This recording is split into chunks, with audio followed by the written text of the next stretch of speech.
पवित्र बाइबल में कहा गया है कि ईश्वर ने हमें जो भी उपहार दिया है, जो भी सामर्थ्य दिया है, उसका उपयोग हम दूसरों की सेवा के लिए करें। द होली बाइबल में सत्य को बहुत महत्व दिया गया है और कहा गया है कि सत्य ही हमें मुक्ति का मार्ग दिखाएगा। सत्य ही हमें मुक्ति का मार्ग दिखाएगा। अस्तुमा सद्गमय तमसुमा ज्योतिर्गमय मृत्युमा अमृतगमय। हम सभी असत्य में थे। भारतीय दर्शन के 33 करोड़ देवी देवताओं के होने के बाद भी भारतीय दर्शन इस बात की प्रार्थना को पुकार रहा है, हम असत्य में हैं, हमें सत्य में लेकर चलो।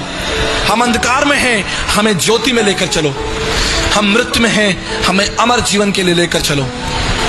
अर्जुन के अनुभव को जब उसने श्री कृष्ण से कहा, मैं पापी हूं और मेरे पाप को कौन छुड़ाएगा, मेरे पाप से कौन मेरी रक्षा करेगा। मैंने आपको बताया कि अर्जुन को श्री कृष्ण ने कहा, तुम्हें शरणम गच्छ सर्वभावेन भारतम तत्व प्रसादनम प्रशासति शाश्वतम। अर्जुन, तुम उस परमेश्वर के पास जाओ जो तुम्हारे पापों को क्षमा करेगा। तुम्हारे पाप कौन क्षमा करेगा? वो परमेश्वर जिसके अनुग्रह से तुम्हारे पाप क्षमा होंगे। हम सब ने पाप किया है। ऋग्वेद के 10वें मंडल 90 पद में लिखा है, स्वयं परमेश्वर इस पाप के बंधन को तोड़ने के लिए इस पृथ्वी पर देह रूप धारण करेगा, जो देह के रूप में प्रकट होकर स्वयं का बलिदान चढ़ा देगा। जब तक वो बलिदान नहीं चढ़ाया जाएगा, तुम्हारे पाप क्षमा नहीं होंगे। उस पाप के बंधन के लिए माला फेरने से कोई लाभ नहीं होगा। उस पाप के बंधन को तोड़ने के लिए चढ़ावा चढ़ाने से कोई लाभ नहीं होगा। उस पाप के बंधन को तोड़ने के लिए तीर्थ स्थानों पर घूमने से कोई लाभ नहीं होगा। ऊंचे पहाड़ों पर चढ़ने से कोई लाभ नहीं होगा। नदियों में स्नान करने से कोई लाभ नहीं होगा। न योगेन सांख्यन कर्मणो न विद्याया। तुम्हारे धर्म के कामों से भी कोई लाभ नहीं होगा। क्यों?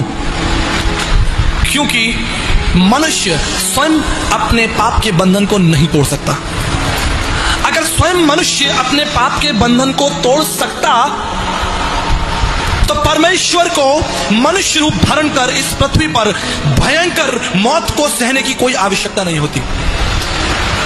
अगर मनुष्य अपने पाप के बंधन से स्वयं फारिग हो जाता तो यीशु को अपने ऊपर थुकवाने की आवश्यकता नहीं होती। प्रभु यीशु मसीह को कोड़े खाने की आवश्यकता नहीं होती।